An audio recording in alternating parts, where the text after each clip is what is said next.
So, what if you could preserve ancient history not just behind glass, but in the cloud? Today, we're going to look at how the nation of Oman is building this incredible digital bridge to its past.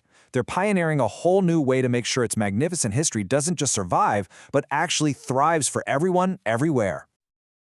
For centuries, preserving history really meant one thing: locking these fragile artifacts away. It was a slow, manual process, and it was always fundamentally a local thing. Well, Oman is completely flipping that script. They're building a digital architecture that's resilient, that's dynamic, and most importantly, that's globally accessible. So how are they actually doing this? Let's start with one of Oman's most amazing treasures, the Bahla Fort, which is a UNESCO World Heritage Site. It turns out, to protect the real fortress, they first had to build a virtual one. And the challenge here is just immense. You have these incredible mud brick structures. Some of them have been standing since the 13th century, and they're literally being worn away by time, by tourism, even by the rain. The very act of sharing them with the world is what threatens their existence. And that leads to this classic dilemma, right? It's something preservationists have been wrestling with for centuries. How do you share a treasure with the whole world without completely wearing it out in the process? Oman's solution is something called a digital twin. Now think of it less like a 3D model and more like a perfect digital clone.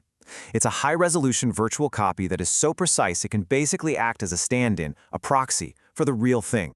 And this is the brilliant part. It solves two problems at once. For preservation, experts can study every single crack and crevice without causing any physical damage. And for accessibility, it throws the fort's gates wide open to the entire world, letting anyone explore its walls right from their own screen. Okay, but what if you don't want to enter a whole new virtual world? What if you could bring history into our world?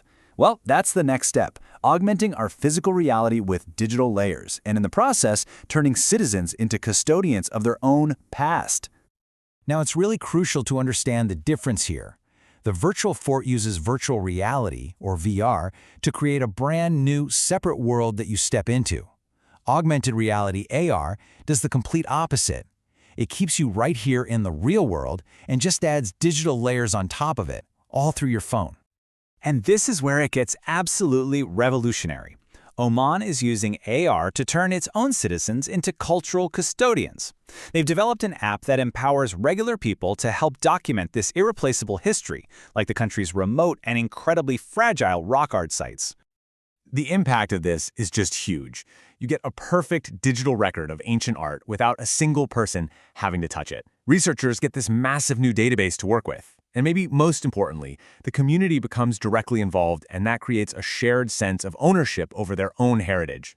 And this very same technology is totally transforming the museum experience. Just imagine pointing your phone at a traditional Khanjar dagger in a case, and suddenly a 3D model of it just pops up on your screen, along with all these stories of its history and its use. It turns a passive visit into this dynamic, interactive journey of discovery. Okay, but what about the history you can't touch? The culture that isn't carved in stone or forged in silver, but that actually lives in stories and legends and traditions. How in the world do you preserve that? And that is such a crucial insight here.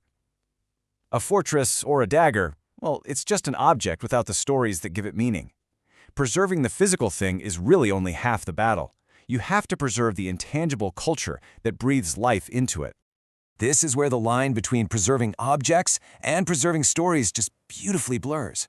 Oman is tackling this by using holography, literally transforming spoken stories, tales of seafarers navigating the Indian Ocean or ancient desert legends, into these stunning three-dimensional visual experiences made of light. So, instead of just reading about ancient customs in a book, you can watch them unfold in light right there in front of you. It's a way to make these timeless stories feel immediate and relevant, making sure they captivate a new generation in a world that's already saturated with digital media. So, we've got virtual forts, citizen archivists, and holographic storytellers. How does all of this incredible technology come together to create one unified cultural experience for the nation and for the world? Well, the answer lies in completely reinventing the museum itself. Places like the National Museum of Oman are becoming these physical gateways to this vast digital archive, and they're seamlessly blending ancient artifacts with the most cutting-edge tech. Inside, visitors can interact with history in ways that were just impossible before. You can trace the entire length of the historic frankincense trade routes on these massive digital maps. Or you can scroll through beautifully digitized manuscripts of ancient Omani poetry, with notes that pop up right beside them. Ultimately, Oman's strategy really shows us that technology isn't just some gimmick or a fun novelty. It is the essential tool for strengthening cultural continuity. It's the key to making sure its magnificent past doesn't just get preserved behind glass, but that it actually thrives as a living, breathing part of today's globally connected world. And all of this leaves us with a really fascinating question. If history can be unbound from physical walls, available anywhere, anytime, then what is the museum of the future? What's its purpose when the past itself can be everywhere all at once?